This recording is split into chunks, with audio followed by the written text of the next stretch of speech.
Njia nzuri sana ya kuwakomesha haters ama watu ambao wanachuki na wewe ama watu ambao ni wataabishaji wa maisha yako ni kuziba mianya ya wao kupata taarifa zako.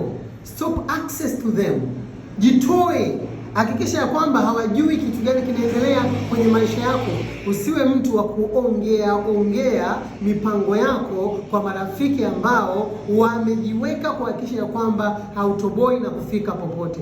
Usahau rafiki yako wa karibu sana ana rafiki yake wa karibu sana.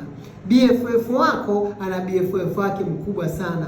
Kwa hivyo njia nzuri ambayo maadui zako wanapata taarifa zako ni wewe katika kuwaambia marafiki zako. Hakuna anayekupenda kwa kweli. Wote ambao wako karibu na wewe kwa sababu kuna kitu ambacho wanafaidika nacho. Kataa watu kukusogelea karibu kama uwezi kujikontrol jinsi ambavyo unaweza ukaongea na kuachilia mipango yako. Ndio maana mpaka leo hujaanza ile biashara. Ndio maana mpaka leo kila mapenzi unayokuwepo yanaishia njiani.